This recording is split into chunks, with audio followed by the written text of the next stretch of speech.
Elia miarahaba manokana any Tadamayayava ary Elia koa miarahaba manokana ny Ahosomalalako.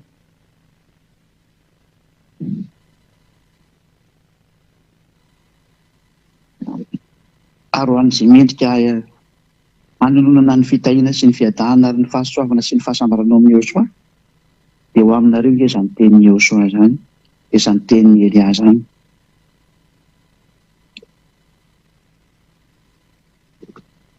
Tonga tsika amin'ny fotoana izay rahantsika indray hoe mihaino fampianarana. Ny lohatenin'ny fampianarantsika dia ataovy hoe tsy azo atao intsony ny mitandrina dimy folo. Izay mihitsy izany ataon'ireo lohateny eo. Tsy azo atao intsony ny mitandrina dimy folo. Izany hoe rehefa tia tsipeny amin'ny hevitra izany dia mitandrina foana dimy folo ianao. Nanovan'izay Yahoah tsy maro samihafa any dia be naranovan'ireo olombelona dia manam-porofo aminareo izany roany. Mpangalatra tsy mahay mangalatra ny tena izy. Fa tsy misy an'izany olona manana an'io Andriamanitra marina io izany ka hitandrina dimy folo. Izay aloha ny zavatra sary voalohany.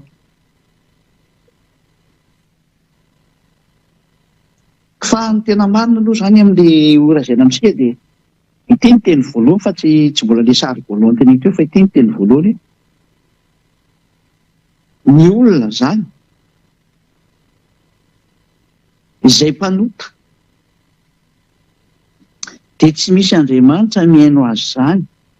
Fa rehefa tsy mihaino azy Andriamanitra, ny Elohim Israely izany,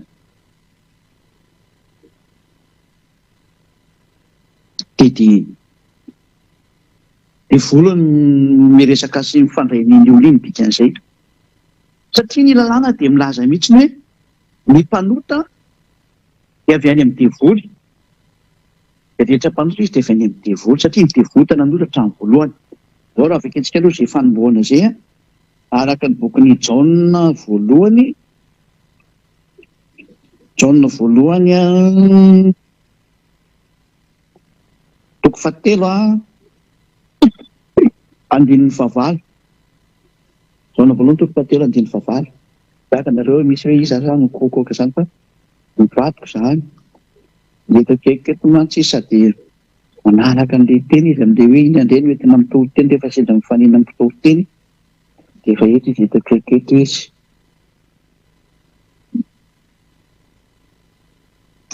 Izay manota dia avy any amin'ny devoly. Satria ny devoly manota hatramin'ny voalohany. Hoy tsara be kosa ilay nataonareo. Mety be mihitsy izao. Izany hoe eto ny teny dia mahitsy be mihitsy hoe fa ny olona mpanota dia avy any amin'ny devoly. Aiza moa izany izay Andriamanitra mihaino anareo devoly? Ary izany roany hanam-porofo aminareo fa ny mpitandrina dimy folo dia mpanota, izany hoe ny mpitandrina dimy folo rehetrarehetra dia avy any amin'ny devoly. Maria ary tena singaniko manokana aloha ny malagasy hoe tena sambatra nareo. Tamin'ny fiteninareo no nivoahan'ilay fampianarana. Tany amin'ny nosonareo no natongavan'izany atao hoe ambassadeur-n'i Joshua izany. Tena voafity nareo. Sambatra be nareo natao voaloham-bokatra mihitsy nareo ao amin'ny hafa firenena hoentina ho any amin'ny Joshua. Tena sambatra nareo e. Ary izany itenenako amin'ireo Zeda rehetrarehetra ireo, zanaky ny avo indrindra rehetrarehetra hoe tena mba mijoro mihitsy nareo. Ohatran'izany kosa dia malemy ny any Togo hoe izay tsy mba voateny mihitsy. Tafiditra nareo ka nareo deuxième ligne mantsy nareo. Eo ny deuxième ligne dia mifalia mihitsy nareo any. Sambatra be nareo.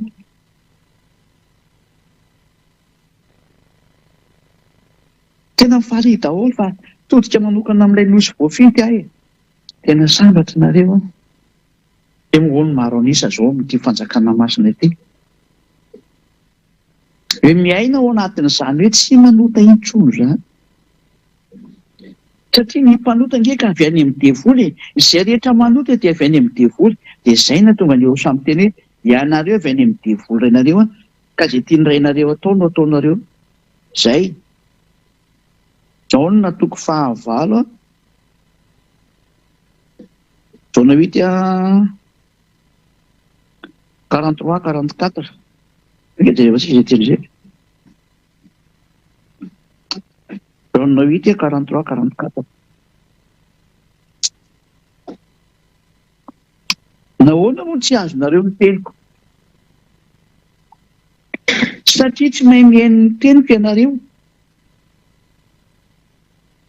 fa ianareo dia avy amin'ny devoly rainareo.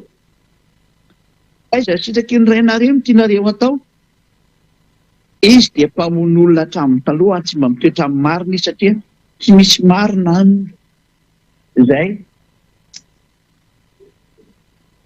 Nahoana izy ny tsy azonareo ny teny satria tsy mahay ny teniko mihitsy nareo satria nareo avy any amin'ny devoly rainareo. Fa ny olona mpanota zany a mpanao ratsy satria eo manao ratsy moa izy io mpamono olona tsy misy marina aminy. Marina ampiakarina kely angambany mety ka. Ary raha manainga izy dia nihazo izany olona zay satria mpandainga izy sady rainy nainga. Olona mpanota mihitsy izy izany ny dikan'izay. Tsy manam-piakarina kely raka izy dia anona fa tafadany amin'ireny marina ary tsy mitoetra amin'ny marina izy. Mbola misy teny eo ambany hoe tokony hiakatra kely. Eo amin'izay teny izay mihitsy izany dia hoe mpanota, mpandainga, rain'nainga, tsy mitoetra ao amin'ny marina, mpamono olona. Izany natao devoly izany, mpanao ny ratsy izany. Ary ny devoly izay mpanao ratsy a, ny devoly izay mpanao ratsy dia tena manao ny ratsy marina tokoa. Ary ny zanany izay mitovy aminy dia mpanao ratsy tahaka anazy. Ka ny mpanao ratsy sy ny mpandainga sy ny mpanota izany dia samy zanaka devoly daholo. Dikan'izany a mitandreny manodikan'izany ianao izay mandray hava. Eto izany dia mazava be mihitsy fa tsy mihaino ny mpanota izany io Andriamanitra io. Laha miandry eo fotsiny ianao izany dikan'izay bavaka ho anao izay efa milaza fa mpanota io. Ary dia pofoka amin'izay ary ny mampanota anareo mpitandrina didikolo rehetrarehetra manerana an'izao tontolo izao. Ary teny omeny Eliany mpangalatahaka rehetra maneran-tany. Ary rehefa herinareo ty dia maiza mibebaka amin'izay. Dia manaraha ny Elia fa tsisy hevitra mihitsy no any lalana makany amin'ny lanitra ny lanitra raha tsy manatona ny Eliana areo. Izany efa miteny sao dia ho médecin après la mort ho antsoantsony Elia ty manerana an'izao tontolo izao any mpangalatahaka rehetrarehetra, ho an'izay mpitandrina didikolo rehetrarehetra, ho an'ny mpanota rehetrarehetra hoe miverenaingana. Manatonina ilay Andriamanitra Abrahama, Iaiavano anarany. Izay nantsoiny dadabe Mose hoe Iaiavano anarany.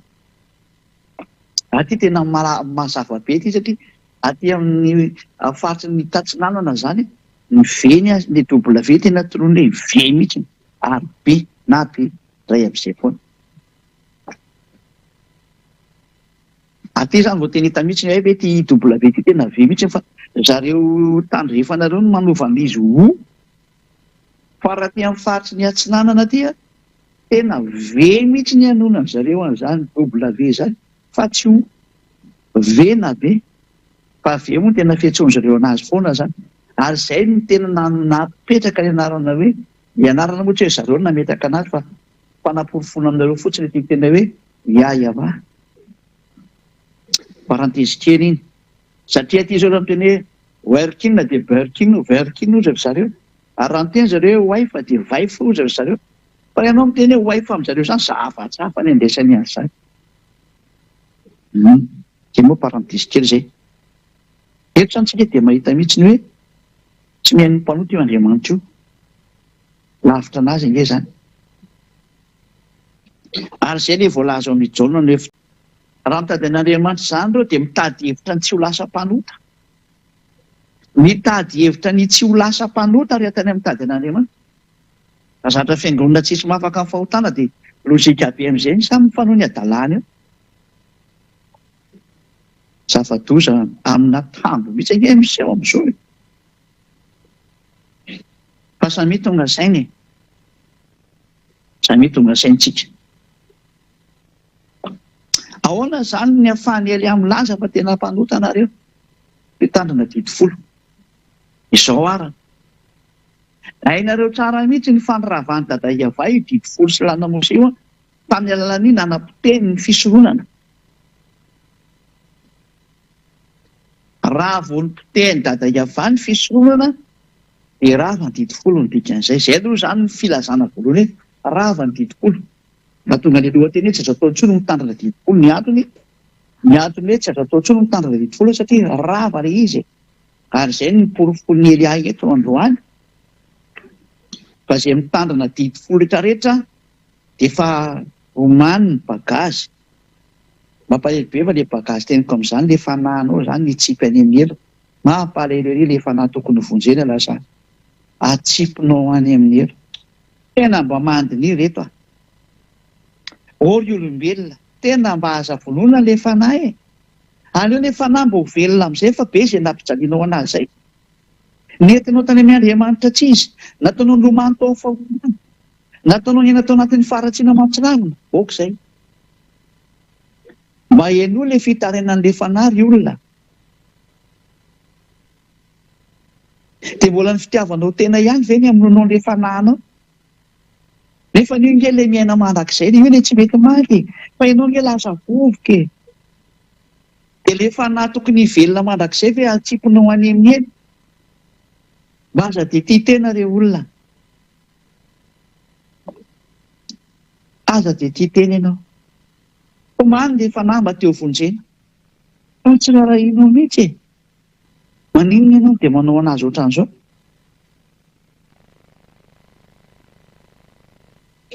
Tena mahatonga saina. Ataontsika aloha jery miteny aza hoe io dada Iavay io mihitsy nandravany 10 sy lalàna Mose. Izao mantsy. Ny voalaza an'io 10 n'Andriamanitra sy lalàna Mose io zany, lalàna n'Andriamanitra io dada Iavay. Dia tsy azo anampina io didy io ary tsy azo ny esorana. Izay ny lalàna fototra zany a, mifehy ny 10 sy lalàna Mose hoe aza-piana dia aza ny esorana. Deutéronomie 4:2 sy ny 4. Deutéronomie 4:1 sy 2. Ary ankehitriny ry Israely, mihaino ny didy sy ny fitsipika izay ampianariko anareo mba harahanareo, dia ho velanareo ka hiditra sy andovan'ny tany izay omeny avy Andriamanitra ny razanareo anareo. Zany hoe arao ilay didy tsipitsipika izy a, dia ampianariko anareo, dia mba hiditra ao amin'ny tany Kanana anareo. Izany hoe ny objectif amin'ity 10 zany, dia efa hazavaiko anareo izay mpitandrina azy na fivavahana sy ny mpanodikodina ny tenin'Andriamanitra io, miara-mita izao tsika izao miteny hoe hiditra sy andovan'ny tany izay omeny avy Andriamanitra ny razanareo anareo. Na tokony ho any zanak'Israely mihitsy izany satria ireo no any amin'ny tany Kanana, dia any Israel zany, ireo no makany fa tsy ianao. Efa diso adresa nge ianao zany izay hafa firenena izay nitandrina an'ilay 10, satria maninona? Ilay didy na tokony ho an'ny olona ho any Israel, ianao olona tsy ho any. Inona zany nitandremanao an'io? Raha breziliana ianao dia hipetraka ao Brezila, inona zany nitandremanao breziliana an'io? Ho an'ilay mpitondra fivavahana ao Brezila. Raha ho azareo any Togo, ianao raha olona tsy ho any Israel koa na tsy hipetraka any ianao. Ka hoe hiverina any Togo foana satria any tanindrazanao. Inona zany nitandremanao an'ilay 10? Ho anareo Togolais, ho anareo Malagasy ohatran'izay koa. Raha Malagasy ianao angano hoe hipetraka any Israel, ianao nga dia ho any Israel na tena izy, fa ny olona hipetraka sy honona any Israel nge no mitandrina an'io e. Ianao raha sady tsy mieritreritra no any ary tsy manam-pahefana ho any, daholo ianao nefa no mitandrina an'io. Eo ange dia efa diso nareo e. Hiditra sy andovan'ny tany izay omeny avy Andriamanitra ny razanareo anareo. Ny olona mpitandrina 10 zany a, ny objectif amin'izany dia mba ho tafiditra ao Israel. Nefa tsy mety niditra anakany fa mandrakandroanao mipetraka amin'ny tany misy anao.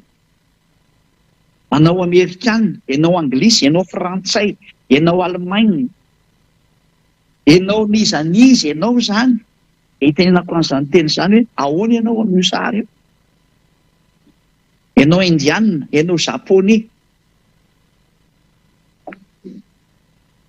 ahoana ianao amin'izao teny izao, hitanao fa any dia efa diso daholo ny zavatra ndao raha ny teny aza ampianareo ara ny teny izay andidiko anareo ary aza ny esorana anareo fantandreo ny didiny avahandriamanitra reo izany didiko anareo.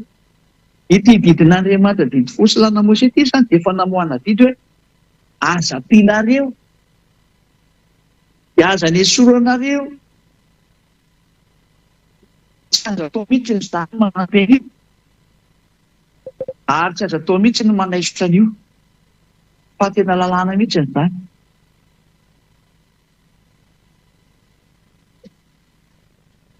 Tsy azo atao mihitsy izany miketiketika an'io ary namafisy ilay zanak'Andriamanitra io teny io ao amin'ny Matio 5. Etsika viditra amin'ilay boky Matio indray ty le mba ianaran'io le teneny ahoana boky Matio 5 ianao ihany aza mamatotra ny tenanao amin'izany hevitra izany. Matio 5 andin'ny 7:20. Nefa vao maika nitady hamono azy ohatra jaona indray ty lovakeko ty re olona averina kely Matio 5 andin'ny 7:20. Matio 5:18. Fa lazaiko aminareo marina tokoa mandra-pahafoana ny lanitra sy ny tany dia tsisy foana akory ny amin'ny lalàna na dia litera iray azy na tendrotsoatra iray azy mandra-pahatanteraka izy rehetra. Any hoe tsy azo foanana mihitsy izy ny teny Joshua ho an'izay mitandrina an'io dia tsy azonareo foanana io ny teny ao anatin'io na litera iray azy satria ny lalàna ao amin'ny Deutéronomie 4:4 dia miteny hoe aza nampiana dia aza niesoana. Dia izay nahatonga an'ilay zanak'Andriamanitra zanaky ny avo indrindra ilay maty teo amin'ny hazo fijaliana Yahoshua no anarana ilay niteny hoe tsy azonareo foanana io ho an'izay mipetraka ao anatin'io rafitra io aza foanana io fa le tsy mipetraka ao anatin'io rafitra io moa izany tsy misy idila izany tsy miditra amin'izany tsy miditra amin'izany satria izy tsy mipetraka ao.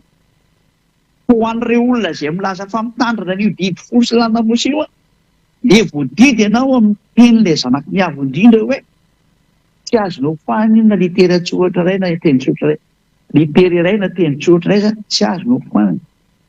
Ny bokin'ny Deutéronomie 4:4 dia hoe aza nampiana aza niesorana. Fanontaniana mipetraka amintsika rehetrarehetra ato an-tokantrano na ny ampiasana izay mandray an'i Eliaza ambassadeur-n'i Yahoshua. Raha maheno an'izany teny izany nareo tsy azo nampiana tsy azo niesorana. Maninona ny nampidirinareo tao Jesosy? Natsofoko nareo tao anatin'io didy folo io mamaly an'izay pastera, mamaly an'izay mopera, mamaly an'izay ny mpitondra fivavahana rehetra. Maninona nampidirinareo ao anatin'io resaka didy folo io ilay zanaky ny avo indrindra ataontsika hoe izy ny anarana fa ianareo dia efa diso asany amin'ny anarana hoe Jesosy Jesoa Jésus Jesus efa tsy izy mihitsy Andriamanitra nampanota sy nampanonao foana anareo io no nampitandrina didy folo anareo mba hitetehanareo any amin'ny elo zay teletika ho any amin'ny elo rehetra dia mitandrema didy folo ary manarahany Jesosy na i Jesoa na i Jésus na Jesus dia ho any amin'ny elo nareo. Indrisy vononareo ny fanahinareo maheno any ely ihany efa n'izao ilay fanahy dia mibitabitaka ery tena teo vonjena fa vonony amin'ny avonavonanao, vononao no ny amin'ny avonavonanao, vononao no ny amin'ny fatikam-bozanao, no ny amin'ny fireherehanao diso toerana, no ny amin'ny fanambonianao tena amin'ny tsy amin'antony dia vononao ny fanahinao. Mba mieritrerety apetraka aminao ny teny hoe ahoana moa nareo nampiditra n'ilay zanak'Andriamanitra ilay niantona teo amin'ny hazo fijaliana ao anatin'ny didy folo satria eo indrindra mantsy no resantsika indray novonoany dada Iava mantsy io resaka fisorona io tena ny fahafahany mihitsy ary tsy navelany nataony zanak'Israely. Nefa ny fisoloana io dia ao anatin'ny bokin'ny Levitikos toko 2:12. Ao raha vakintsika izay teny bokin'ny Levitikos toko 2:12 zay hoe ao anatin'ny lalàna Mose ilay izy. Dia rehefa hitanareo raha ty Levitikos toko 2:12 ity fa ny fahafahany dada Iava tsy naseny natao tsony dia tsy menatra mihitsy ny olona niatso Jesosy, Jésus Disasy batainy amin'izay ilay Jesosy. Fadiliana no batainy Jesoa, no batainy Jésus, no batainy Jesasy dia natsofony eo amin'ny plasin'ny fisoroanana io. Izany natao tena devoly velona mihitsy ny nanao an'izany sary izany. Devoly ary izay mbola manaraka an'izany sary izany izany hevitra izany dia devoly daholo izay manao an'izany. Ary io nefa mahatonga an' zareo mitandrina didifolo rehetrarehetra io. Hoe natsofony eo Jesosy io dia mitandrina didifolo izy. Natsofony eo Jésus dia mitandrina didifolo izy. Natsofony eo Jesasy io dia mitandrina didifolo izy. Dia natsofony eo Jesosy io dia mitandrina didifolo izy. Dia tambosiny amin'izay ny ampafolo-karenany olona rehefa avy eo. Satria izay moa tena bio amin'ny resaka didifolo io, hitango ampafolo-karena. Zay, ohatra rehefa tsika arany sary. Levitikos toko 2:12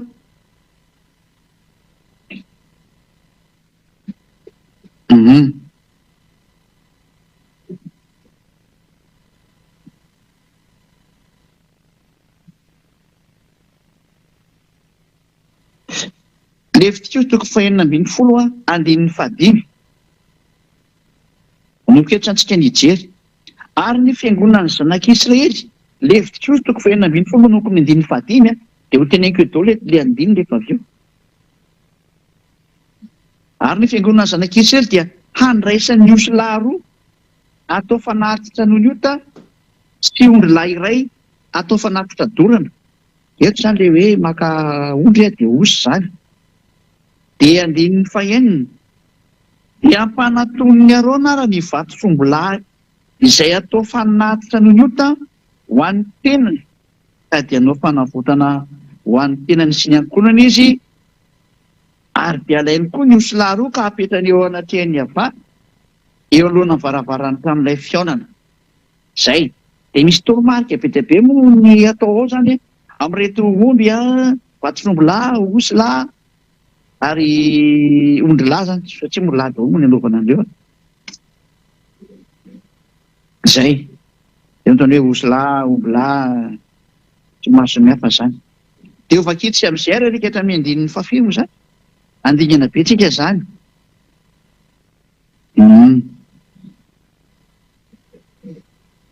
Amin'ny andininy 20 amin'izay ka hatrany amin'ny farany amin'izay vakitsika zany.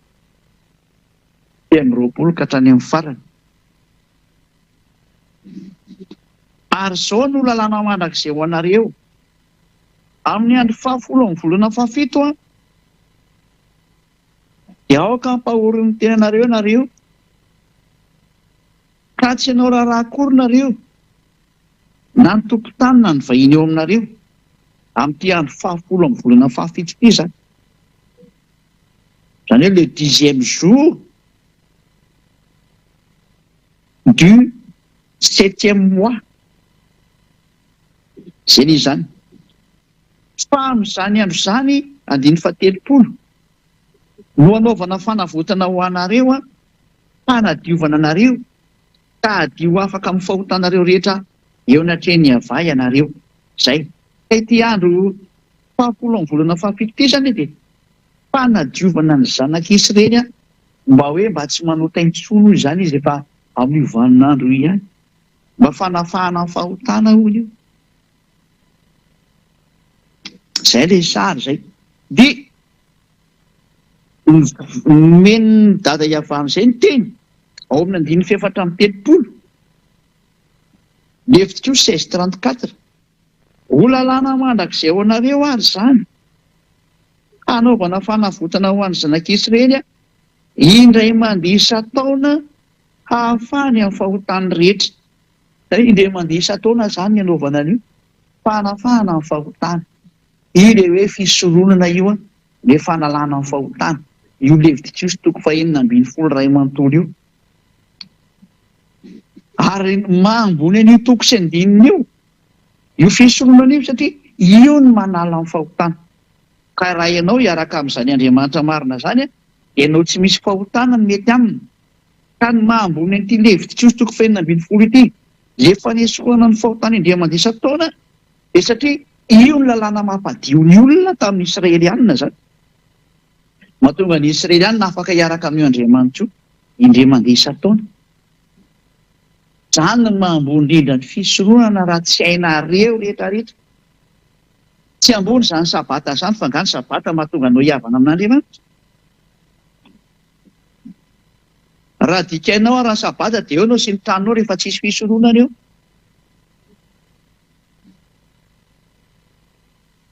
Ninona ho ataonao dia rehefa tsy eo ny fisoronana dia condamné à mort ianao.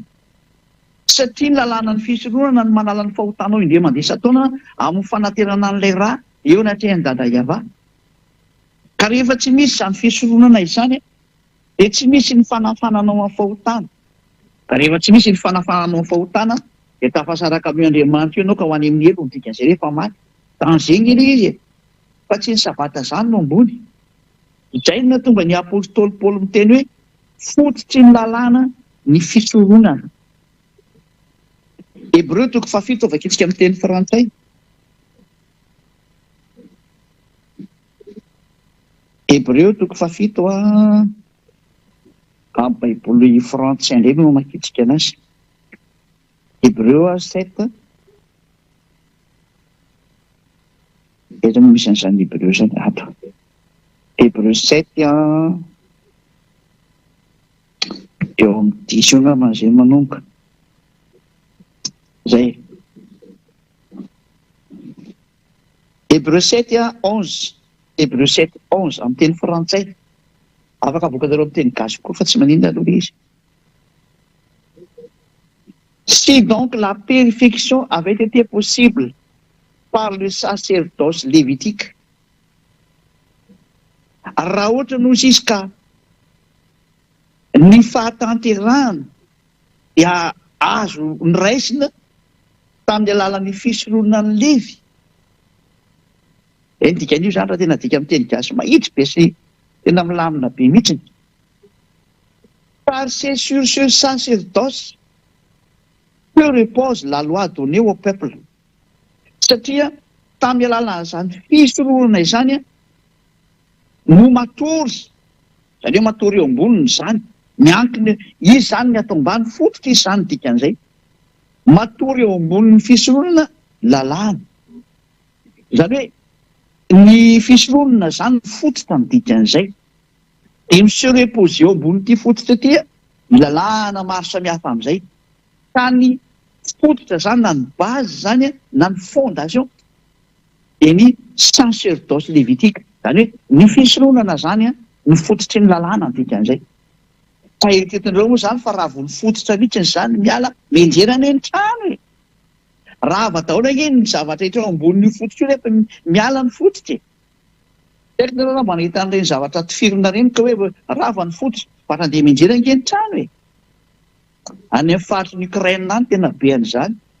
Aty tifirina io sevy hatrany le lanitra dia rava any amin'ny fototra voa mipotika daholo le trano rehetrarehetra. Raha misy zany mampalahelo be ngeny sary misy amin'ny fifamonoan'olona any ampitan-dranomasina izay efa hamely an'izao tontolo izao. Tsisy afaka eo nareo nandray ho tadidinareo tsara ny tenin'ny Elia hoe efa nyteny an'izao Elia, efa nampianatra an'izao Elia.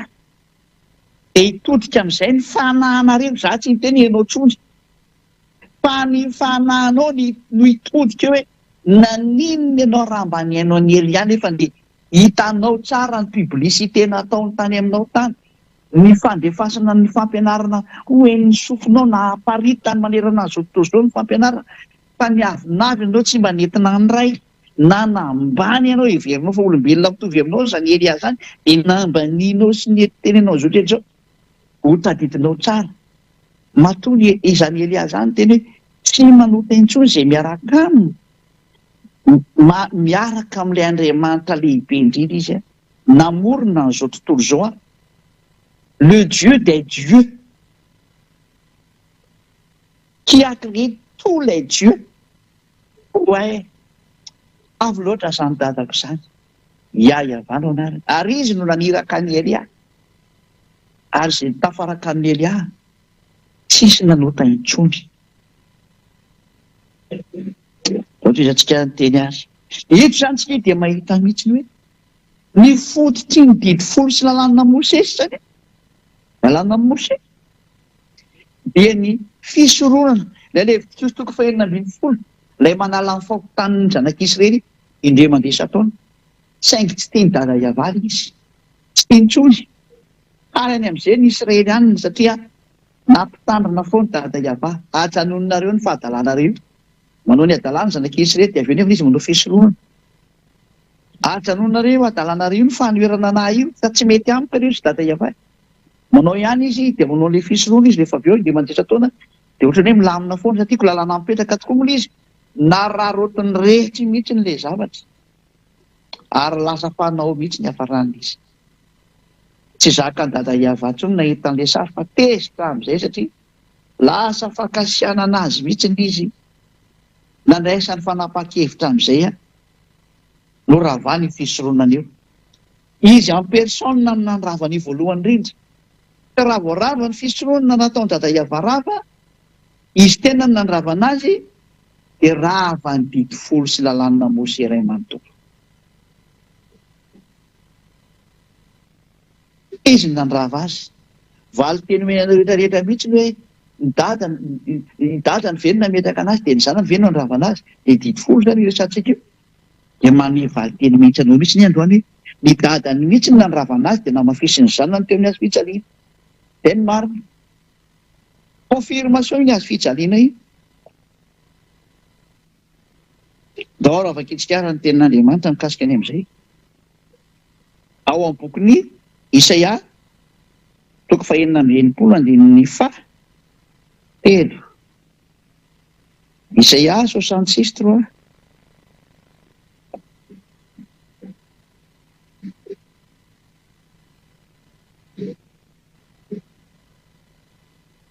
Isaia 66:3.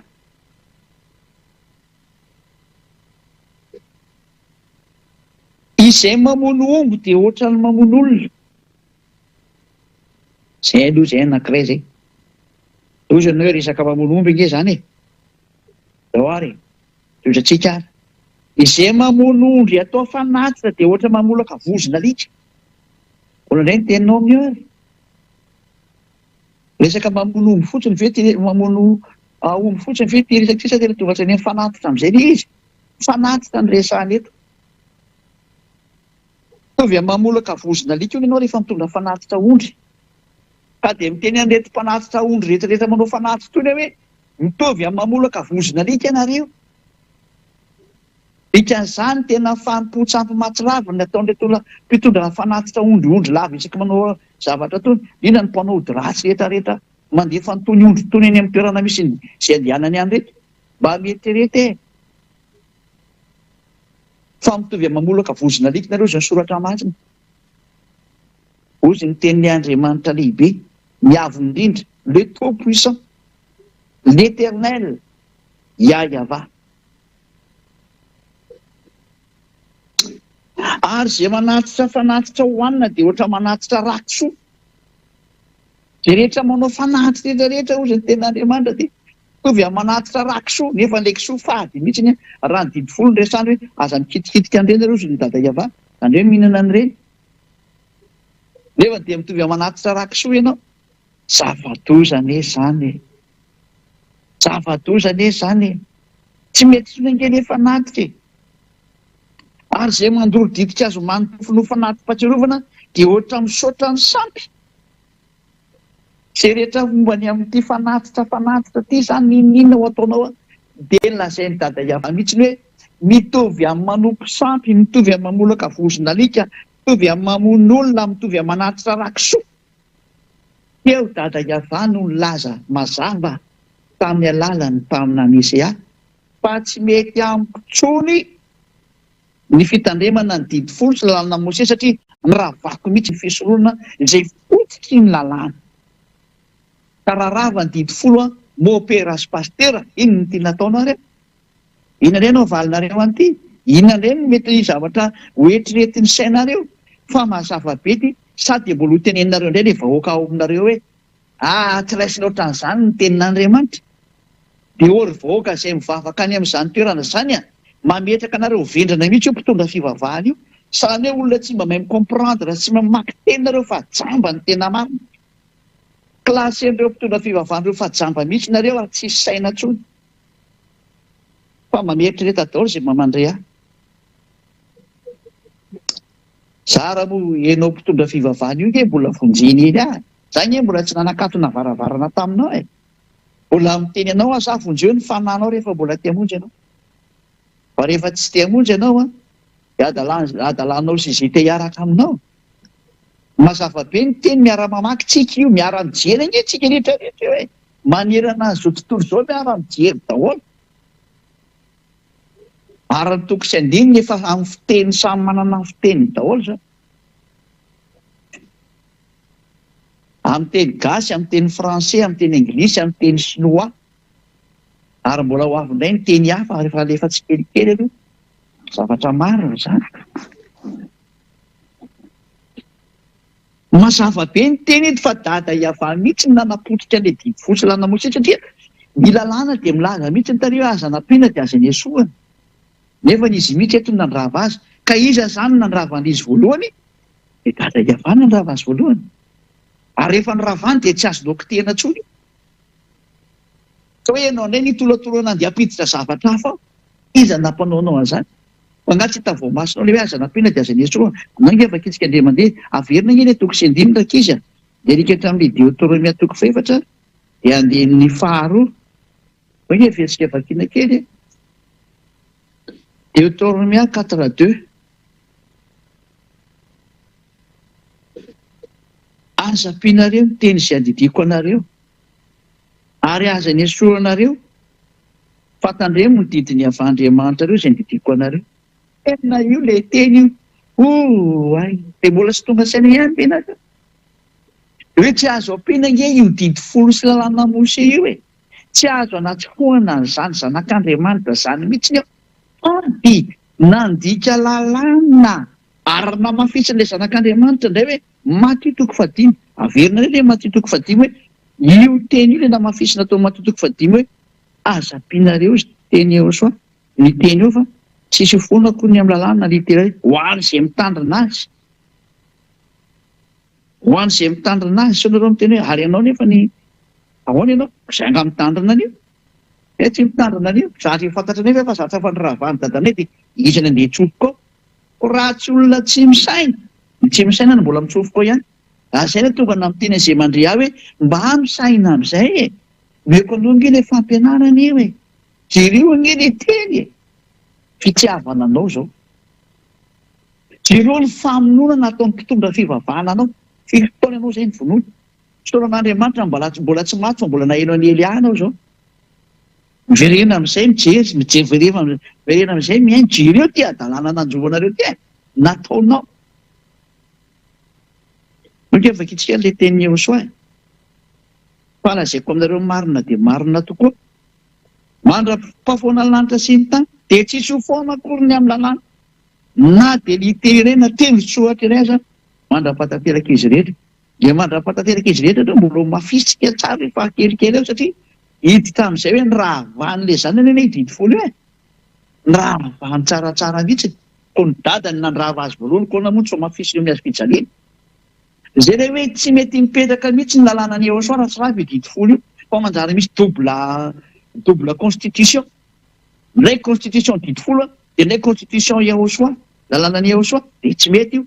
Fa tsy maintsy iray ihany ny lalàna rahana dia izay no mahatonga hoe tsy maintsy niravana ny didy folo dia mipetraka ny Yahosoa. Ary nandrava ny voalohany anefa ny dada malala ia. Zay.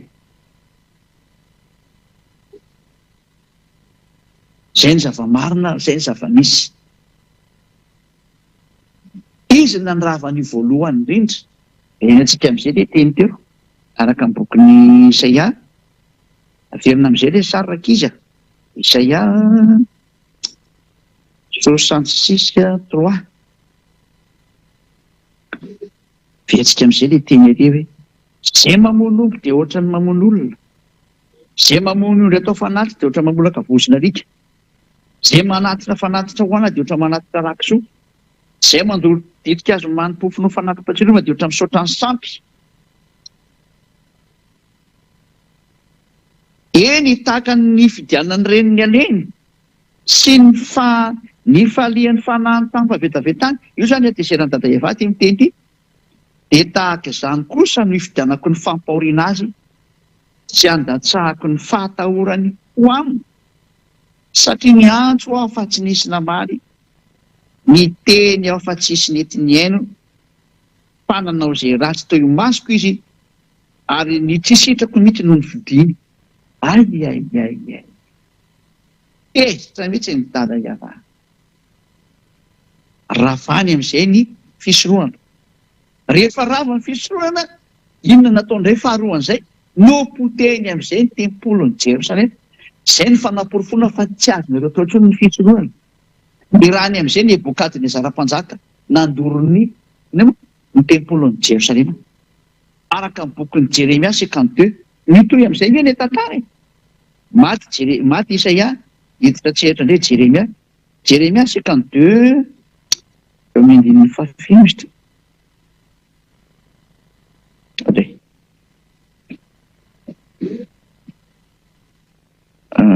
Isaia 52, Isaia 52, 12 dia 13. Isaia Jeremia azafady, Jeremia 52 variana be mitady le teny dia lasa Isaia indray vao teny fa Jeremia le izy. Jeremia 52, 12 ka hatramin'ny 13. Zay.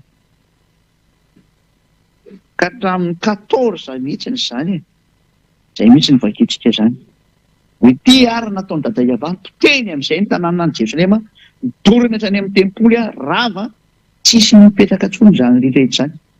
Ary tamin'ny andro 10 tamin'ny volana 15, tamin'ny taona 770 nanjakan'ny Nebokadnezara, mpanjakan'ny Babilôna, dia tonga tany Jerosalema Nebozaradana, lehibe ny mpiambina mpanompon'ny mpanjakan'ny Babilôna, ka nandoro ny tranony Ava sy ny tranony mpanjaka mba amin'ny trano rehetra tany Jerosalema.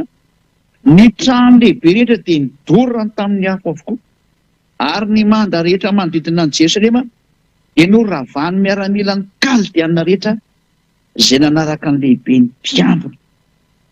Rava tanteraka mihitsy ny tempo, rava ny tanàna rehefa tezy dada Eva tsy mety mihaino ny teny amin'izay. Ianao koa izay tsy mety mihaino izao teny izao, ianareo rehetrarehetra hafa firenena, eny fatra ny amin'ny Israeliana rehefa tratran'izao teniko izao, izay tsy mety mihaino ny teniny iry miomana koa ny fandravana anareo. Fa tena miala nenina faraparany ery fa tena loza mahatsiravina ny enjoan'ny taninareo.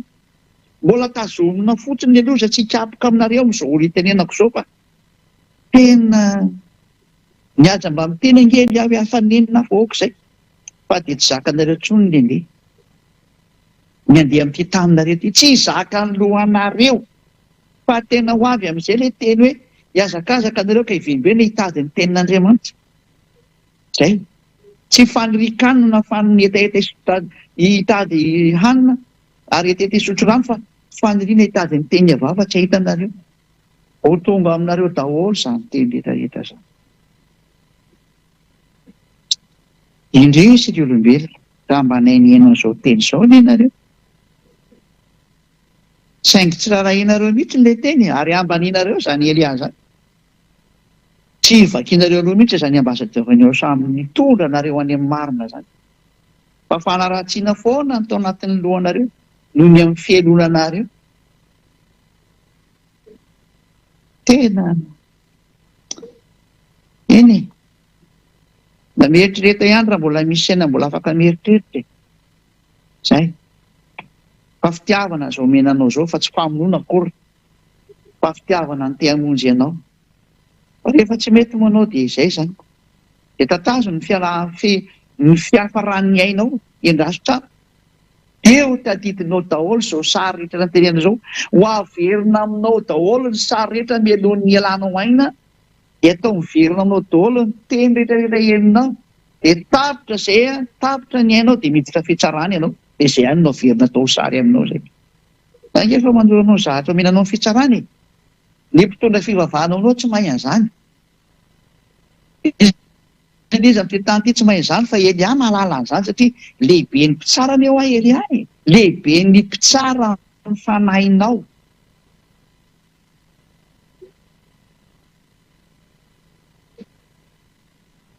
tsy mitsara nofonao zay fa ataona iny nofonao zay nke tsy tonga ho an'ny nofonao re fa mitsara ny fanahinao dana tonga na miteny an'ilay olona manao ratsy any Elia hoe raha mba fantatro io olona alohanao io tsy sananao an'izany ianao raha mety ny nikoaka teo aloha mihitsy mba avonjeo re za raha mba fantatrao zany atao Elia zany tsy hainao re izy dia vavatry vava moa ny atao sasany fihetsika tena fanambaniana tahaka reny dia me fotsiny hoe mbo dia ho tadidinao nge ty fihetsika anao ty rehefa miala amin'ity planeta terre anao ty ianao dia ozanao ianao rety ambony tany ko aizany anaoko aminao ay na someko anao le sosialiana fa niasa taoko ty ary mato Eliana afaka olona tsy nanao taintsony dia tsy olombelona tahaka anareo izy hoa avy any amin'ny lanitra ny lanitra avy any misany Ahosoa no efa ketsiky teny parenthèse kelinay anao e ao amin'ny Jaona toko 7 Jaona toko 7 esa misy ny teny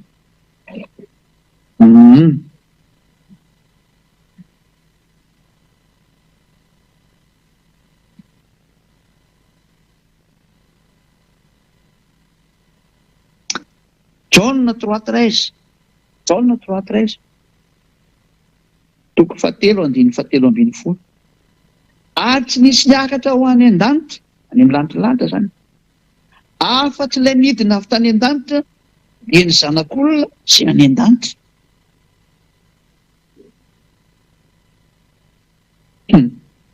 fanina mihitsy anao nianao zany tezany inona ty teny ty eto ary mama tena inona izay izy aveko tsara le teny tsy nisy niakatra ho any an-danitra ary amin'ny lanitra zany afa-tsy ilay nidina avy tany amin'ny lanitra ny lanitra dia ny zanak'olona izay any an-danitra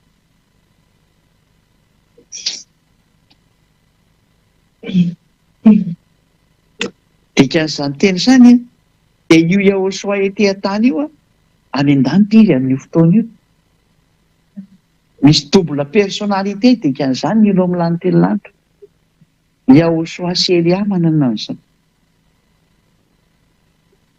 dia dada iavako moa dia tena tompony izany mihitsy izy ny azy moa ny voninany mihitsy ny ataony mandehandeha dia afaka miteny sy miresaka amin'izay tiany ifampiresahana fa izy indray rehefa tena any amin'ny lanitra lanitra fa izy tsy miala an'izany zay dada iava zay dada iava ray tsy mety eny misy anazy fa ny azy niraka ny fotsiny alefany nanay izy iny enjely nanay izy iny ny voninany mihitsy fa miteny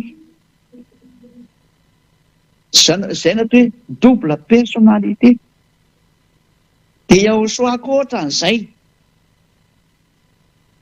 Ahosoa indray ny vatany mihitsy ny ety fa ny momba azy koa mbola any dia hoe mijanona ny foana ny anankiray zany misy anakika mijanona momba anazy any azaveko anareo aleo matandezaveko anareo mihitsy le izy dia azonareo tsara amin'izay misy ny anankiray amin'ny Ahosoa tsy azo entina makety aminareo ety dia azonareo izy fa raha tena momba zany Ahosoa zany ny tena midina makety dia mikarapoka ty taninareo ty sa dia izay no lazaiko anareo tany dia midofotra ty taninareo tozy ny fitenenana zany natonga hoe i Paoly apôstôly iny efa namboarina be mihitsy ny fifandraisan'ny Ahosoa amin'iny fa afaka mifandray amin'iny ohatran'iny nataon'iny Ahosoa nefa ny nahaizana tsatra nikarapoka daholo izay olona teo ary jamba mihitsy ary moa ny afaran'ny Paoly dia tena nisaka tamin'ny vantana fa mafy be ny force de présence ny Ahosoa iny tsy misy Ahosoa avy any amin'ny lanitra zany ka hiresaka amin'olona ety an-tany ko velona iny olona fa protection be teny efa goavana be nomena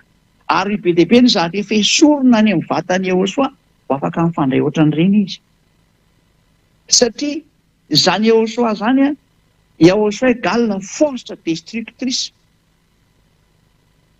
lumière destructrice, feu destructeur, afo mandrava sy mandoro, fahazavana manapotika sy mandrava ny zavatra rehetra izay akekiny eo. Dia izay sary izay a raha hoentina izay tena ray manontolo amin'ny Jehosoa zay hoentina midina ety an-tanareo ity fa dia mirefitra ny tananareo raha mizao zavatra efa misy zao zany. Izay tany rehetrarehetra raha izy moa zany mandrava tena dia rava fa na tsy andrava izy fa izay misy anazy etrehitra mirefitra daholo izay misy anazy eto. Izay lalovana zany dia mirefitra daholo iny e. Dia izay no mahatonga ny hoe voaterina janona iny zavatra iny any amin'ny lanitra any ambony any fa ny tena ny reriny midina makety. Izany hoe ny heriny sy ny fahefany sy ny momba azy anankiray dia mijanona any aminazy any ambony any foana fa ny vatany ihany no mandeha ity dia izay ilaina ihany. Ny force ilaina mandeha amin'ity tany ity ihany no entina mandeha amin'ity tany ity. Izay ny dikan'io teny io raha tsy hainareo. Efa nazava zay e. Fa raha hoe niara-midina tamin'ny Jehosoa daholo no tena momba azy rehetrarehetra. Haiko misy olona hiara-monina aminazy tsy possible. Hitan'Andriamanitra ko velona. Tsy existe zany. Zay azonareo tsara angavana la même chose que Elia. Elia koa raha nentin'ny Elia ty dodolo ny zavatra momba ny Elia dia mitovy tsisy valaka tamin'ny zavatra niseho koa. Fa ny esorina koa zany rehetra zany fa izay ilainy Elia mandeha amin'ity planeta Terre-nareo ty ihany mena azy sy ampitondena azy ary omena araka an'izay itiavany dada Iava sy Joshua anazy koa nefany izay tiany mena anazy. Fa ny tena ny akapobe rehetrarehetra dia napetraka ny anatin'ny atao hoe toeram-pitsarana any anatin'ny VSCC. Izay ny tenako anareo hoe miandry anareo azy ny Elia zany ary raha izay maty rehetrarehetra moa tsisy nahita afaka miteny ety aminareo ety. Izany no mahatonga namena hoe nisy olona maty dia nahita ny hery. Tena olona mitapitapy mihitsy zany. Zany ve ny rinoko hita zany hero zany. Afatosana izy ary ianao raha lasa ny anelo zany tsy mivoaka velona intsony ianao tena marina fa sarotra anie zany toerana zany.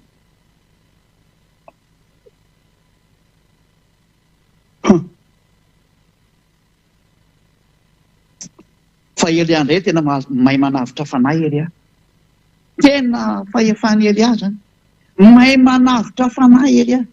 Ary tena mahay mamonjy fanahy Elia. Ary afaka mampiditra olany amin'ny lantilanty Elia arak'izay tiany Jehosoa anaovana anazy.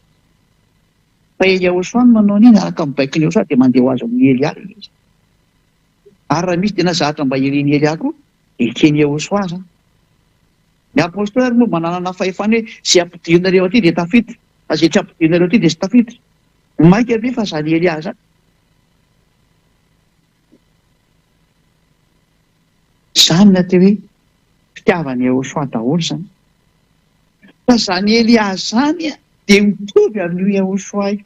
Izay nahatonga anazy hoe zandriny Jehosoa, tena zandriny mihitsy, namany. Miaraka aminy, tena tsy misaraka aminy. Dia izay zavatra izay ilay teneniko anareo hoe mahita ny Elia nareo. Raha vao maty nareo dia mahita ny Elia nareo. Tena mahita. Io olona hitanareo io jereo tsara io. Copie-coller io hitanareo eo amin'ny sary eo amin'ny écran io. Tena tsisy valaka io. Esory fotsiny ny solomaso dia io hitanareo fa tsy misolomaso aloha ny ihany. Fa ihany misolomaso ety fa ny ihany tsy misolomaso. Fa na mijery an'izany raha tsy zakanao. Ka rapirapiko nao raha vao izany mijery. Any anaty VSCC teneniko anao. Reny amirediredy rangaty dia ho hitantsika ao. Raha reny maty reny na indresaka taminareo dia mitantara tena maro io teny olona io. Fa tena misy fitsarana any. Ahoana ho any hidirana any amin'ny lantilanitra raha tsy mandalo fitsarana nareo e. Marina be io lantilanitra io ny tompony izy io nge dada Iava. Tsy mahazo miditra mihitsy izy tsy masiny. Matoanao zany ampidirina any vita triazy ianao ny dikan'izany. Tsy maintsy mandalo fitsarana no dikan'izany. Nga tsy nivakinareo le bokin'ny Apokalipsy 21-27 ange vakitsika izy. Apokalipsy 21-27 ary tsy mba hiditra mihitsy izay tsy masina. Na izay manao vetaveta na izay mandainga. Fa izay voasoratra anatin'ny bokin'ny fiainana ny zanak'ondry ihany. Misy izany izay voasoratra anatin'ny bokin'ny fiainana ny zanak'ondry. Mazava ho azy fa tsy mety mitriena anao izany dia izay voasoratra ao mahazo makany. Ary ny fanoratana anazy arika hatramin'ny fitsarana. Any no mamoaka dite mahazo midy. Ty prezantena any amin'ny Yehosoa amin'izay dia miditra ianao. Any zanak'ondry ny fampidirana io fa tsy aniza mihitsy io. Tsy mba miditra mihitsy izay tsy masina. Dikan'izany misy fitsarana dikan'izany hitirena masina sy ny tsy masina. Lozika anie izany. Tsy nareo olombelona ty no mametra ny masina sy ny tsy masina fa any amin'ny Yehosoa izy. Sasaingy fotsiny hoe fantatra ny tenin'ny Yehosoa ary ny tenin'ny Yehosoa manamasina ny olona. Dia izay olona miaraka amin'ny Yehosoa kotsiny ary mitandrina ny tenin'ny Yehosoa dia masina izy ny amin'ny tenin'ny Yehosoa. Dia ao anatin'izany ny batisa, ny fankatoavana ny teniny, tsy mety manao ratsy intsony, miaro ny tenina tsy hanao ratsy intsony, lasa masina izy ny dikan'izay. Hita ato amin'ny Yehosoa ato amin'ny fanjakana masina izany. Fa tsy ilay olona marimaritra hoe olo masina, olo masina hoana ianao nefa ianao raha mpitandrina didifolo, ianao raha mbola vetaveta saina, ianao raha mbola manolana zazakely bedibenka ianao izany. Lehilahy manambady lehilahy. Zavatoza.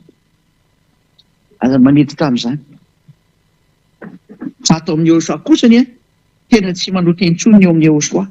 Izay indray dia tena marina, tena sans discussion mihitsy za fa hiaina anaty toangetrany. Ireo tena hatrany miditra amin'ny lanitra fa tsy maintsy mandalo fitsarana daholo na iza na iza. Ireo raha mantany arenao hoe mandalo fitsarana. Iza ny tsarako, zara lehibe ny fitsaranako, iza ny tsara. Ary raha misy izay mitsara anahy dia Yehosoa sy ny dadako Yahva ihany. Zara ty manao ny asan'izy mianaka. Zara ty efa mangataka mafy amin'izy mianaka hoe mba hampio hainga na vitan'ny ty asa ty. Ko na dia ny fandrenesany an'izany tsy afinaritra be na. Tsy misy zahatra ataoko afa-tsy miasa ho anazy mianaka foana mitady hevitra hoe handresena lahatra ny olona mba hiverenareo any amin'ny dada Maria Yahva. Fa hanapotika ny eo azy zareo e. Any tena mitenareo hanapotika ny eo azy zareo. Izay nge nandehananay ety, zahay nefa mitsotra ny mariny. Tonga ety Elia andrava, hanapotika ny mpanota divoly Satana sy ny tarika miaraka aminy. Izay no mahatonga ny Elia mandeha mitety an'izao tontolo izao hoe mitady hoe ahoana ny fomba amonjeko anareo. Dia any amin'ny fampianarana amin'izay mandeha fandeha fampianarana hoe izao izany anaovako ny azy, izay anaovako ny izay anisany mahatonga na mandehandeha io. Dia manaroatra misintona olona moa izany tena izy ihany koa e. Izay no tena planako amin'izao izany hoe mijery an'ilay zava-misy eo amin'ilay tanàna, eo amin'ilay firenena, dia mandeha fampianarana, dia mandeha mitety ny tany, dia mandeha fampianarana, izay miheny fampianarana voavonjy any amin'ny internet, tsy miheny. Dia mihitsy ny izay. Tsara ny tsiraiavo mandinika ny dikan'izay. Ao ary toetratsika amin'izay ilay teny izany. Somary lavalava teny fa samy miantsika. Dao tsika amin'izay hiditrantsika hoe mazava samy izy hoe fahinareo tsara momba ny Elia. Hoe avy aiza Elia? Elia avy any amin'any teny lanitra. Teny mahatonga ny olona izay miaraka aminy tsy mahay manota intsony ary tsy manao ratsy intsony satria izy avy any. Lozika be izany. Dao ary toetratsika amin'izay ary ny teny. Rehefa novonoan'i dada Yahva ny didifolo sy lalana Mose, eny no nitranga. Tamin'ny alalan'iny, tamin'ilay fisorohana teo, rava izany ilay fisorohana. Rehefa rava izany ny fisorohana satria tena tsy azoko teny io. Dia iny fisorohana iny mihitsiny no fanaporofona fa nielan'i dada Yahva ny didifolo sy lalana Mose. Satria izy mihitsy namoaka teny fa tsy azo mampiny eo, tsy azo nesoana. Matoa ravany ilay fototra. Ilay fisorohana mihitsy ny fototra ny vakitsika teo. Ravoarava ny fototra dia tahaka ny trano rava io. Rehefa rava ny trano, ny fototra ny trano, rava ho azy ny trano. Fa tsy hoe mbola miankina ihany ny tafi-trano. Ny fototra azy efa mipotika ko inona intsony nipetrahan'ny tranonao ia. Fa ny tsy mandinika rehetra no mbola miteny mbola mipetraka ihany ny tranonay. Mbola tsy mandinika izany. Raha vao avy ny olona tany na avy ny olona dia efa mimotsaka ho azy olo. Tsisy fototra intsony. ohatr'izany io rehefa rava ny fototra rava daholo ny zavatra eo amboniny. Dada Iava zany a no nandrava ny didi folo sy lalàna Mose. Izy ny voalohany indrindra. Zay izy. Dia zay no natonga anazy ny poteny hatrany amin'ny tempolon'i Jerosalema, amizay tsisy manao fanatitra intsony. Dia nanomboka teo nataony tsisy nahafantatra azy intsony ny zanak'Israely. Iny le bokin'ny Amosa iny. Aza manohy ny anarany intsony re a. Tsy misy miantso ny anaranao intsony izy ny tenin'ny mpaminany. Tsisy miantso ny anaranao intsony. Tsisy mahafantatra anao intsony. Tsy nisy niantso ny anaran'ny dada Iava intsony ny zanak'Israely. Ary tsy niantso ny anarany intsony ny zanak'Israely. Zany daholo le vokatry ny atezeran'ny dada Iava zany. Rehefa tezitra dia nataony tsisy nahafantatra azy intsony rehetrarehetra. Tsisy miantso ny anaranao intsony. Tena nilaozany dada Iava mihitsy ny zanak'Israely. Zay. Zay zany ny sary momba ny amin'ny zanak'Israely dia niditra amin'izay moa zany ny fanampotenana azy niditra amin'izay Nebokadnezara sy ny maro samihafa dia zareo andevo io tamin'ny taona 1822 vao naveriny dada Iava amin'izay satria hifarana ny tantara. Zay ny sary aloha zany zay amin'ny ankapobeny henonareo tsara. Io zany dia sary mazava fa tena ninandrava ny didi folo dia dada Iava ny voalohany. Ny lany io dikan'izay. Ary rehefa niravany ny didi folo dia namoaka didy vaovao izy tany amin'ny Ahosoa. Satria ho avy Ahosoa ny ravany io indray. Dia namoaka didy hafa indray izy tany amin'ny Ahosoa. Izy indray namorona didy ho amin'ny famonjena ny olona amin'ny alalan'ny Ahosoa. Fa rehefa tena tsy mety intsony satria fa poteny le fisororana, no poteny ny tempoly, tsisy ivavahana intsony ny zanak'Israely. Zao indray izy menakavy miverina mbola didy folo ihany. Dia zatra efa natezitra ny dada Iava ihany mbola hiverenany. Dia zao le hafa firenena rehetra mitandrina didy folo daholo mahakasika ny dada Iava mihitsy. Zany mandriamanitra tsy izy mihitsy ny Andriamanitra tontolo rehetrarehetra. Ary izay mitandrina didy folo rehetrarehetra aza milaza mihitsy hoe miaraka amin'ny Andriamanitra ny Abrahama io, lainga ny demony nivoaka amin'ny vavanao. Tsisy an'izany. Andriamanitra ny Grika foana miaraka amin'io fa mody ianao ny tena ovanarany io. Satria ilay Andriamanitra ny Grika Jehovah Jesosy angeny nampianatra an'io didy folo io e. Fa tsy zany Ahosoa zany na zany Iava zany. Fa nefa misy mangalatahaka mihitsy hoe Iava ny anaran'ny Andriamanitra. Tena gaga mihitsy. Anarana tsisy fantatrinareo dia zao ny devolo manaparitaka anazy. Me fotsiny ely aho. Fa zao ary ahoana ilay didy folo ny tandremanao? Ahoana dia miraikitra. Tsy afaka ianao. Iny ny porofo mitohaka amin'ny tendanao fa olona mpangalatra azy jiolahy ianao ny tena izy. Tsy mahafantatra amin'ny marina akory. Ka tsy ho afaka amin'ny fahotana mandrakizay. Dao toisantsika amin'izay ary ny teny araka ny indray moa zany ny anoizantsika anazy eto le tenin'ny Ahosoa ao amin'ny Jaona. Teny dada Iava araka ny Jaona 12 49-50. Jaona 12 49-50. Satria izaho tsy niteny ho ahy fa ny ray izay naniraka izy no nandidy izay ho lazaiko sy izay ho toriko. Eto zany dia misy didiny menan'ny Ahosoa zany ity no entinao midina eny ambonin'ny tany dia ampahafantarin'ny olombelona ho amin'ny fanavotana azy. Dia vainy ankiray zany ity zatra ho tenen'ny Ahosoa amin'ny olombelona ity raha tsy hainao. Didy hafa mihitsy fa tsy didy folo intsony. Rivo efa ravana azafady. Rivo efa ny ravana hitantsika eto ny ravana dada Iava dia mbola iny indray ve no entina avy any. Zay ilay mahatonga ana amin'ny teny hoe nareo miteny mahasika fiteny. Fa tena tsy mety kosa angely izy. Dia izay mitondra teny hoe mba misy saina kosa e.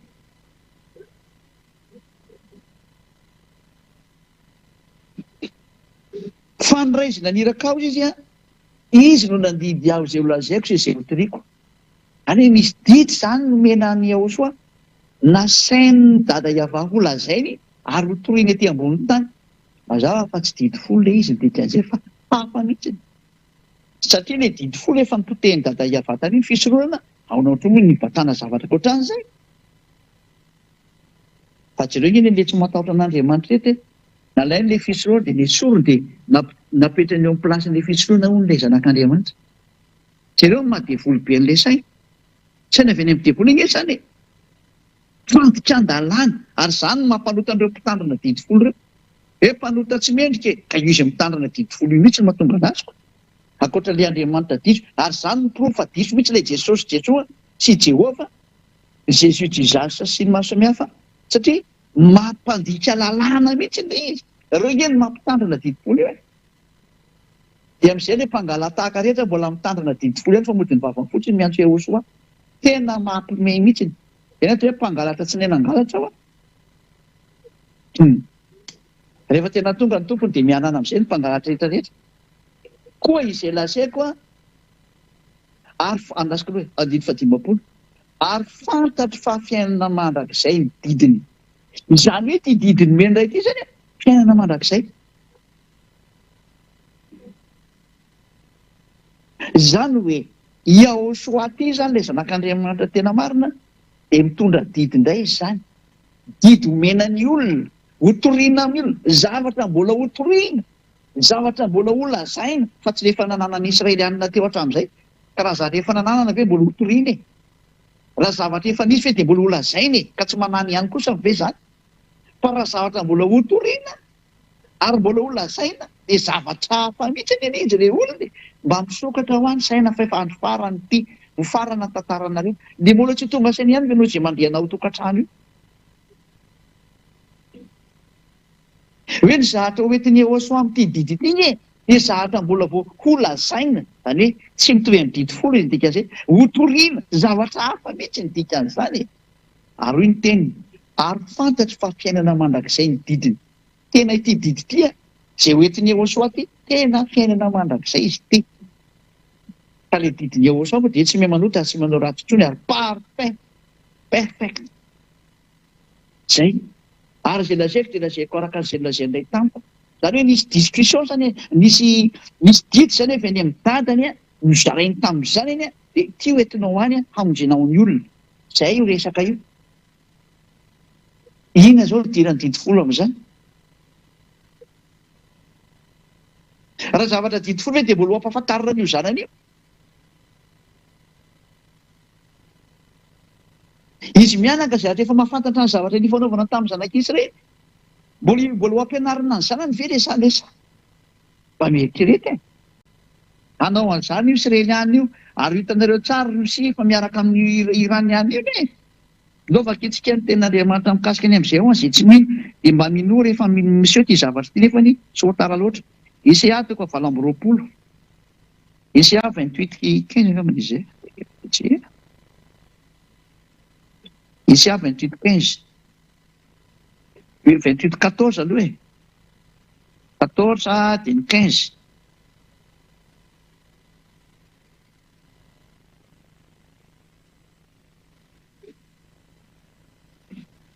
Esaia 28:14-15 koa meno ny tenin'ny avay ianareo ry mpaniratsira izay manapaka an'ity firenena eto Jerosalema ity satria ianareo manao hoe efa nanao fanekena tamin'ny fahafatesana izahay ary efa nanao fifanarana tamin'ny fiainantsika izahay ka na dia ho avy aza ny loza manavitra dia tsy hatra aminay izany fa ny lainga no nataony ho fiarovana ary ny fitaka no fiherera izay ny anjoan'ny Israelianina ho an'ny mpitondra firenena Israel loza anao fifanarana amin'ny fahafatesana zareo anao fifanekena amin'ny fiainantsika zareo zava-doza anao fifanarana amin'ny Rosia izy rehefa kelikely eo ilay fahafatesana ao mantsy ny fahafatesana ao ny tompon'ny fahafatesana ao ny lehiben'ny fahafatesana ao Rosia goka mpanjakan'ny Rosia ho avy ho Israel zany sary zany tadidio ary rehefa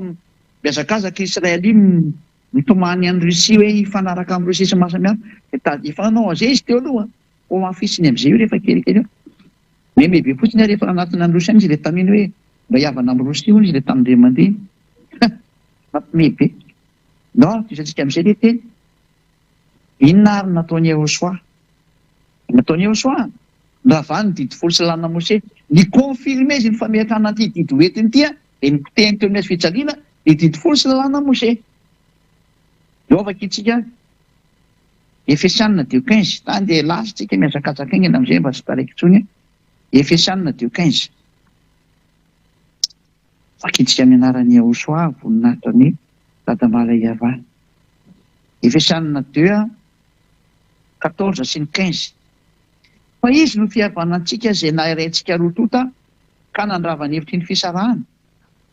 Fa tao amin'ny nofo ny nandravan'ny ny fandrafiana dia ny lalàna nisy didy natao ho-tandremana mba hanakambany antsika roa tota ao amin'ny tenany olombavao iray ka novan'ny fihavanana. Tao amin'ny nofo ny nandravan'ny fandrafiana. Zafatindrindra. Fa inona io zany? Tao amin'ny nofo ny nandravan'ny fandrafiana dia ny lalàna nisy didy natao ho-tandremana. Inona izany lalàna zany? Dia ny didy folo sy lalàna Mose. Mampiavaka antsika amin'ny teny frantsay izy io Efesianina 2:15. Dia mba homan'ny kely rakizy raha misy anareo le Torah fa avoakantsika hoe le Torah raha mamaky Torah nareo dia mba avoakantsika kely hoe le Torah. Efesianina 2:15 raha misy raha hitanareo fa rehefa tsy hitanareo dia leo amin'izao fa ataontsika teny frantsay fotsiny fa izany hamaky anazy ity. Fa raha hitanareo vao may tsara le boky Sefer Torah. Efesianina 2:15.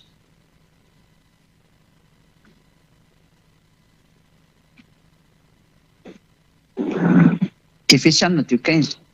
Ayant anéanti par sa chair la loi des ordonnances dans ses prescriptions.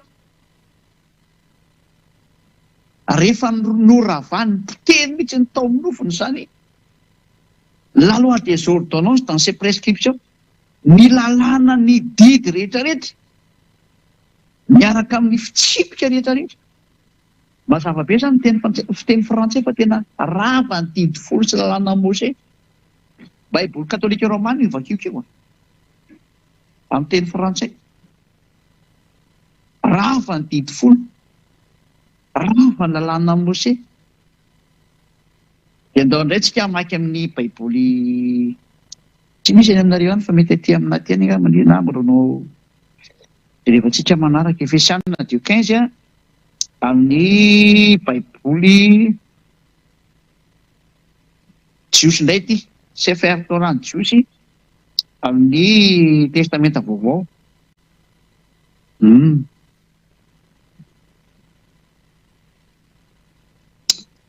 Torah ozy izy dia Nebim ozy dia ny Ketubim. Izay no jevatsika ato zany eo amin'ny bokin'ny testamenta vaovao vakitsika Efesianina 2:15. Efesiens 2:15 amin'ny Sefer Torah. Sefer Efesim zany izy na Efesianina ozy izy zareo. Efesianina na Sefer Efesim ozy izy ny jiosy 2:15. Efesianina 2:15 dia ho any reto milaza fa mety teny jiosy reto zany dia mena anazy ty teny ity dia mba vakeo kely ny anareo any sao dia tsy mitovy amin'ny anahy. Fa ny anareo dia zao no voalaza ny ato vakiko amin'ilay teny jiosy. Mobatilo haya babi psaro et torat hamisot vnatrikot amin'izay. Ilay voalaza any zany dia hoe et torat, tena Torah mihitsy ilay voalaza amin'ny Efesianina 2:15 fa tena rava ny Torah amin'ny baiboly Sefer Efesim, baiboly Hebreo zany. Zay. Dia vakiko amin'ny teny Anglisy indray io. By abolishing in his flesh the hostility which is the law of commandments contained in ordinances. Izao ny tikan'izany. By abolishing in his flesh. Tamin'ny alalan'ny fanravana zany tao amin'ny nofony. The hostility, ilay fifandrafiana. Which is the law of commandment, izay tsinona fa lalàna tao anatin'ny didy rehetrarehetra sy ny fitsipika rehetrarehetra. Zany hoe tena le Torah ozy ny teny jiosy Sefer Efesim ary lalàna sy ny didy rehetra ozy ny teny Anglisy ohatr'izay koa ny teny frantsay. Izany hoe raha izao tenin'Andriamanitra miboaka izao atao amin'ny teny Anglisy ny anareo na teny frantsay raha ohatra ka mety raha ohatra ny tsy misy moa dia elo amin'izao atao fiteny gasy koa tsy manino. Raha izao teny mandeha zao zany atao fiteny gasy fa tsy manino mba ho hitan'ny olona. Le toko sy andininy zany fiasana 2:15. Izao tena ny Torah mihitsy no maty teo amin'ny hazo fijaliana. Zany hoe rehefa avy nyvonoany dada Iava izy dia ny vonoany zanany amin'izay teo amin'ny hazo fijaliana. Rehefa niravany dada Iava dia ny zanany mihitsy no nasaina matsika anazy eo amin'ny hazo fijaliana mba ho rava tanteraka izy, ary rehefa rava teo amin'ny hazo fijaliana ny didy fosilana Mose dia mipetraka automatika amin'izay ilay ina moa ny filazany lalam-pandrenana e. Ina moa filazany lalam-pandrenana amin'ny teny frantsay? Constitution. Première constitution zany a didy fosilana Mose dia ny vonoany dada Iava no voalohany tamin'ny lalàna fisorohana, rava zany ny didy folo ny dikany tsy lalàna Mose. Dia mba tonga n'iny officiel mihitsy rava dia ny vonoany Yehoshua teo amin'ny hazo fijaliana. Rehefa ny vonoany Yehoshua teo amin'ny hazo fijaliana, officiel narava azy zany teo amin'ny hazo fijaliana. Rehefa officiel narava azy teo amin'ny hazo fijaliana dia mipetraka amin'izay ny deuxième constitution, la nouvelle alliance, Yehoshua miaraka amin'ny fanekena vaovao, lalànan'ny Yehoshua amin'izay, izay mahatonga ny olona tsy mahay manao ratsy intsony, tsy manao teny intsony, lasa perfect ozy ny anglisy na parfait ozy ny vazaha, miaraka amin'ny Yehoshua zany sy Elia izay efa nirahany isolo tena azy ety amin'ny planeta Terre nareo, izay entsokonareo hoe andao amin'izay araka amin'ny Elia. Hoentiko any amin'ny Yehoshua nareo, manaova batisa ato amin'ny Yehoshua. Andao nareo mandositra ny atezerana izy efa tonga. Efa mamela ny taninareo io atezerana io e. Fa Elia le mbola mitady an'ilay olona, tsy mbola mijery ny zava-misy amin'ity taninareo ty hoe ahoana ny teny omenany ry, ahoana ny teny omenany ry. Dia zany mbola mahatonga ny Elia mandeha io mijery an'ilay hoe ahoana ny teny omenany rehetra olona rehetra, ahoana ny teny amonjenany ry, satria raha ho teteziko tsy ho vitako. Fa tsy maintsy teniny rehefa mandeha any amin'ireo. Dia izay zao atran'ny Elia zao mijery ny tanàna, mijery ny toerana, dia mandeha ny amin'ny toeran-kafa indray zany, dia mijery ny tanàna, mijery ny toerana, mijery ny fatao, ahoana ny amonjenana azy, iny ny Andriamanitra ivavahany. Satria raha ho ravana ny Andriamanitra eo amin'izao tontolo izao dia tsy maintsy fantarin'ny Elia hoe iza daholo ary alohany ao. Manda lasa miteniteny foana Elia ny teny izy ka tsy mety zany. Fantariny daholo ny Andriamanitra tsy hizatra rehetra. Miara-ravana amin'izay aoriana an'izay, miaraka amin'ny fanavotana olona miala tao. Anjarantsika mieritreritra ireo olona, anjarantsika mieritreritra sy mandinika tsara. Mazava be sy mahitsy zao fa tena rava ny didy folo. Izay dia lohateny hoe tsy azo atao intsony no mitandrina didy folo, fa dia mpanotra ianao raha mitandrina an'io, satria hoy amin'izay ny apôstôly Paoly. Izaho aloha dia mba mitenareo aza mba manendrikendrika ny Paoly ny tena marina. I Paoly ve izay olombelona kely io dia afaka hanova ny tenin'ny dada Iava aminareo e. Paoly zany ange tena ambany be ny olombelona eo a Paoly. Elia zany zavatra any amin'ny lanitra zany. Paoly zany raha mahita ny Elia zany dia mekoka ny tsy azony atao fa tena fantany zany Elia zany. Fantany zany hoe zandriny Yehoshua iny. Lazaiko anareo zany. Aiza ny ahafahan'ny Paoly manohitra ny dada Iava aminareo hoe dada Iava ve nandrava le fisorohana dia i Paoly ndray dia anovany zany hoe ao fa naveriny teo izy Paoly fa adala ve nareo e. Yehoshua zao ve no teny mihitsy hoe tsisy foana akory io lalàna Mose na teny tsotra iray aza. Ho an'izay mitandrina anazy zany dia azaky tena io. Izay ny tiana tenenina, aza kitikitena io. Ale zavatra tsy azo kitikitena dia hoe Israeliana ihany no azo mitandrina an'io. Izay ny voalaza. Ao nefa ianao malagasy, frantsay, anglisy no komoriana, tsy haiko intsony izay mety mitandrina an'io any. Iza nampitandrina nareo an'io izy? Afrikanina zany. Iza nampitandrina an'io? Iza miteny tandareo tandremo io? Nanao amin'izany tsy mampety an'ilay izy. Tsy mety mihitsy an'ilay izy. Da anao mieritreritra an'izany teniko izany. Izy Paoly nampitandrina an'ilay didy folo nefa izy mihitsy ny ara-mafantatra raha fa tsy natao ho an'ny hafa firenena io fa ho an'ny Israeliana ireny ihany. Atao inona any amin'ny hafa firenena io zany. Handika ny didin'Andriamanitra zany izy aminao. Ary jereo tsara, i Paoly mihitsy ny ara-mafantatra fa rava ny didy folo. Izy nge no teny rava ny didy folo e. Tenin'ny Paoly ange amin'ny Efesana 2:15 io.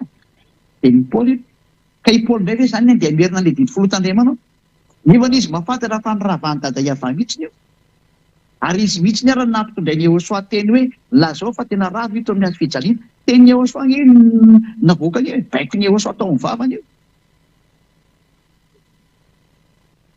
dia izy io nalaza ny fanambarana io ary mbola namafisiny ihany io amin'ny boky ny Hébreux 7:18-19 donc afaka antsika ny Hébreux 7:18-19 Hébreux 7 18 sy 19 fa misy fahafoanana ny didy mialoha noho ny alemena sy ny tsy mpanasoavany fa ny lalàna dia tsy natanteraka na inona na inona fa misy kosa fampidirana ny fanantenana tsara kokoa izay nataonantsika an'Andriamanitra misy fahafoanana ny didy mialoha foana ho ny didy tany aloha tany dikan'izany ka inona moa izany ny didy tany aloha raha Hébreux ny resahana ny didy ny Hébreux tany aloha tany ake dia ny didy folo sy lalàna mose ahoana ozy ny tenin'ny Hébreux foana ho ny didy folo sy lalàna mose tany aloha tany izany dikan'io satria maninona sady malemy tsy mahasoa izany daholo inge ny tenin'ny Paoly aizy nareo ny tenin'ny Paoly indray nampitandrina didy folo ary nareo ve tena mba mandinika sa tsy mandinika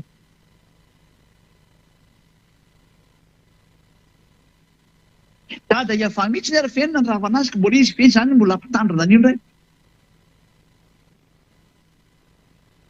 izy mihitsy nanapotika an'io ary nopoteny hatrany amin'ny tempoly mba tsy hisanao an'izany resaka izany intsony eny nanapoteny tempoly io dia tsy taitra mihitsy indray ilay olona avy any dia mibata an'ilay didy folo fanampatesa sy ny potely averina ihany pakasika an'Andriamanitra ny reto olona reto e batainy zareo indray ilay didy folo dia aseny tandremana indray tena mpiara miasa amin'ny teny folo mihitsy io ve ny natesitra ny dada Iava dia mbola averinao ihany hoana mihitsy ny fisoroana tsy navelanao fisoroana intsony ny olona ianao indray mbola andeha amerina ny ihany amerina akasika anazy ianao izany dikan'izany zay ilay hoe raha ny zavatra efa noravako natsangako indray dia efa diso aho oka avaka antsika teny izay hoe ny bokin'ny Galatiana ary izay ny amaranako anazy hoe tsy mety intsony mitandrina didy folo Galatiana 2:18 Galatiana 2:18